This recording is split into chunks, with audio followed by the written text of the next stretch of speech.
Hi everybody, Mick Levinskas here from rainy San Mateo in Silicon Valley, and I'm very lucky to be joined by Charlie Gerard, who is in very, very, very sunny Sydney. Hi Charlie, how you going? Hey, I'm good. Thanks for having me. Crazy hot today? Yeah, a little bit. I think it's going to be like 31 and it's already like 7:30 a.m. and it's 28. So Oh dear, yeah. it won't get past 15 here, so yeah.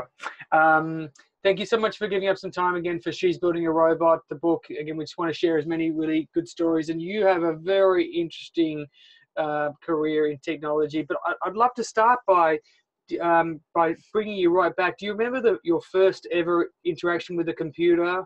And what was the instigator? Was it a teacher, a friend, your parents? How did that happen?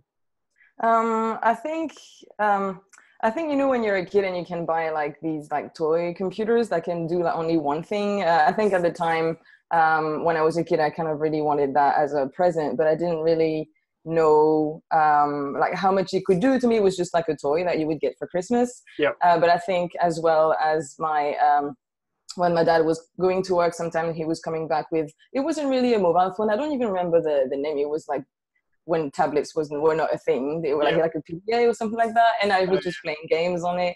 I think I was seeing all of this more as a toy, I guess, as kids do. But then, yeah, that was probably my first interaction with technologies, just gadgets. I was seeing it as gadgets, most of it. Yeah. wow. And what? How did you get into software development? So I think, I guess it's a bit of, because when I was studying, it never came to my mind that I could study computer science. So I didn't. I studied marketing and advertising. Yep. And when I was a digital producer, I was working with developers, but I was more like making sure that the work was getting done. I was telling them the requirements and things like that. Yep. But they actually were quite busy, because usually in advertising agencies, things go really fast. You work on like 3 projects at the same time. And I wanted to be able to help them, but I didn't know how to code. So I tried to learn a little bit of HTML and CSS, so I could kind of take a bit of their work, so they would have more time.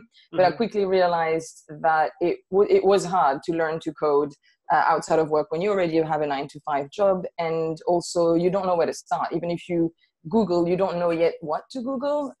So I decided to quit my job and try to do a 12 weeks boot camp to learn to code. And I realized at that time that I loved it. And I really thought, I wish I had done it before, but it never, yeah.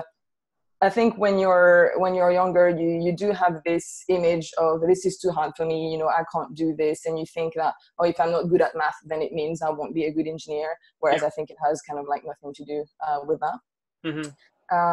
So yeah, I did a boot camp, and then I never went back to advertising. And what can you tell us about your role now, and what is a typical day/week look like for you? Sure. So now I'm a software developer and consultant at a consultancy called ThoughtWorks. So it's not, we don't have a product. So we as a service, we help different clients build either their platforms from scratch, or we look at what they already have and we help them improve it, adding new features and things like that. And sometimes we also we try to help them figure out what they should build. So we also just talk to them. It's not only coding all the time. A lot of it is communication and making sure that we're building the right things. And sometimes even as we are working with their teams of developer, we're actually upskilling them in technologies that they don't always have the time to learn at work. So we usually, it's for like a few months. We work with them. It could be from 3 to 6 months or a year, and we rotate and we change projects. So it kind of gives you an exposure to a lot of different teams, a lot of different companies and technologies. So you can have quite a nice view of how different teams work, and you can see, maybe I don't like that kind of teams, or you kind of really get to explore a big space. Yeah. Great. And what's your favorite part of a project? I don't even know. I think. Do you like the start and the creativity, or do you like the end when you're actually creating something? Well, I love writing code, but I think I love when you actually get to build a feature and you see it on a website, and you know that people are actually going to use it, and you feel like you actually added value. You feel like your work matters, or it helps some people. And I definitely really like that, because you spend so much time trying to think about the best way to write a feature, and then all of a sudden it's there, and you're able to be like, oh my god, I built this. That is really exciting. Yeah, excellent, great. And if for any teenage girls watching who maybe have read the book She's Building a Robot, and they're curious about technology, do you have any thoughts about where they could start, or advice on how to approach a career in tech? So I think that, or maybe what I would have liked when I was a bit younger is to maybe try to be part of the community as much as possible. So I know that there's a lot of hackathons around, or little meetups. So I'm sure there are groups of teenage girls that get together and build some things. And I think that being part of the community is one of the really great things, because, well, first of all, you get to meet people who share the same passion, and that will definitely make you stay. And because we will make friends, and you will share ideas, and you'll potentially build things together, and being surrounded by so many people who are willing to support you and be there. Because some things are, sometimes you're going to feel down because of other people, or because of your own skills, or because you don't know which part you want to specialize in. And having this network of people is definitely something that will keep you going, and probably will help you explore different parts. Because you might be interested in building